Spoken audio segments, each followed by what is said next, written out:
ఆంధ్ర భోజనం, నెల్లూరు చేపల పులుసు, రాయలసీమ రాగి సంకటి, ఉలవచారు, తెలంగాణ బగారబువ్వ, గోదావరి ఆవకాయ పచ్చళ్ళు, Bengaluru bakery, Jaipur sweet shop. ఇట్లా ఊర్ల పేర్లు ఉన్నట్టే కరాచీ బేకరీ అనే పేరుతోని దుకాణాలు నడుపుతున్నారు. అయితే అసొంటి పేర్లు మన దేశంలో ఉండొద్దట. అందుకే ఏం చేస్తున్నారో చూడుండ్రి.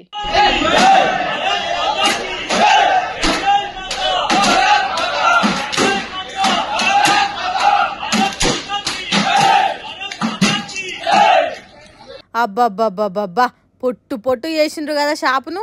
ఆగమాగం అక్కరకు రాకుంటే చేసిండ్రు. కరాచీ పేరు కనబడితే కళ్ళు ఎర్రగైతున్నాయి అటీలకు. అందుకే కాషాయం కండువాళ్ళు మెడలు వేసుకొని కట్టెలతోని పొట్టు పొట్టు కొట్టిండ్రు కరాచీ షాపు బోర్డును. దుకాణం పేరు కరాచీ కాకుండా ఇంకేదన్నా పెట్టి వ్యాపారం చేసుకోండ్రి, లేకుంటే వ్యాపారమైన బంద్ పెట్టుండ్రి, లేకుంటే గిట్లనే అవుతుంది అన్నట్టు చేసిండ్రు బజరంగ్ దళ్ కార్యకర్తలు. మరి అంతగానో ఆ పేరుతోని వాళ్ళకు వచ్చిన నష్టం ఏంటిది, ఎందుకు ఇట్లా చేస్తున్నారంటే, కరాచీ అనేది పాకిస్తాన్ దేశంలో ఉన్న పట్నం పేరట. దాని పేరుతోని ఇక్కడ మీరు బేకరీలు నడుపుడైంది, చల్ తీసేయండి రెండు తెలుగు రాష్ట్రాలల్లో ఇట్లనే చేస్తున్నారట.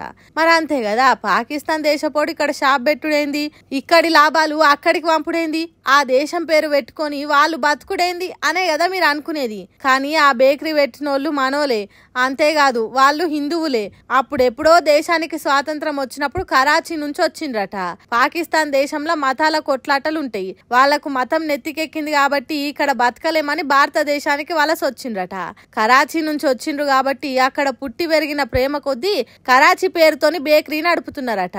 మన దేశానికి ట్యాక్స్ కడుతున్నారు, మన దేశ ఆదాయాన్ని పెంచుతున్నారు, మనోళ్ళకే కేకులు తీపి వస్తువులు అమ్ముతున్నారు. ఒక్క పేరు మాత్రమే వేరు.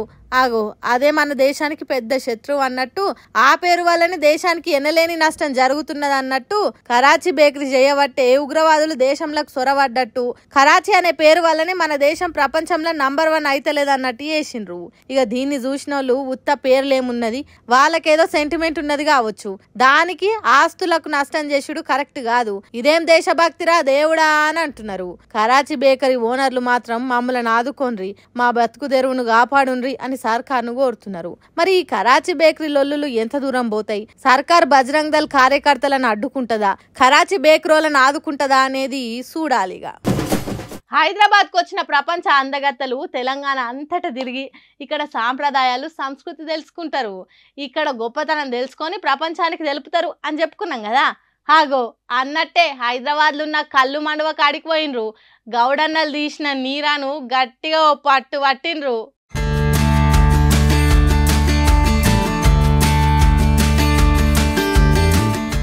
ఈత నీర మంచిగున్నది, నీ బాంచం తాగుతుంటే కమ్మగున్నది, బుస్స బుస్స వంగుతున్నది, నీ బాంచం తాగినాక ఎక్కుతున్నది అన్నట్టు గాజు ముంతలల్లా పోసుకొని డీజే మ్యూజిక్ పెట్టుకొని తాగుతున్నారు అందగత్తలు. ఆగో అటు పక్క ఓ ముద్దుగొమ్మ నీరా తాగిందో లేదో డాన్స్ వేస్తూనే ఉన్నది. నీరా తాగినాక నంజుక తిననీకే ముంజలు కూడా ముందట్టున్నాయి. ఇగో గిట్ల తెలంగాణలో ఉన్న మొత్తం ప్రత్యేకతలను పలకరిస్తారట ముద్దుగుమ్మలు. యుద్ధం చేయబట్టి తెలంగాణ మొత్తం తిరగాల్సిన కొన్ని ప్లేస్లను క్యాన్సిల్ చేసిండ్రని చెప్పుకున్నాం కదా.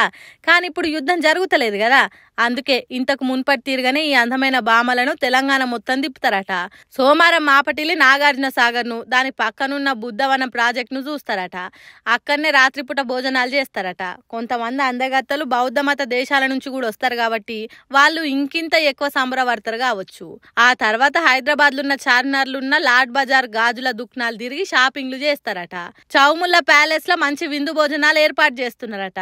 ఆ తర్వాత గోల్కొండ కోటను, అట్లనే వరంగల్ కోటకు తిరుగుతారట. ఇంకా తెలంగాణలో ఉన్న మంచి మంచి జాగాలకు తిరుగుతారట. కాబట్టి మీకు ఈ ప్రపంచ అందగత్తలు మీరున్న ఏరియాకు వస్తే పోయి చూడుండ్రి. అసలే ప్రపంచంలో ఉన్న ఆడోళ్ళ వీళ్ళే అందగత్తలు కాబట్టి ఒకసారి చూసి ఆనందపడుండ్రి అని అంటుర్రు అందాల పోటీల గురించి తెలిసిన పబ్లిక్.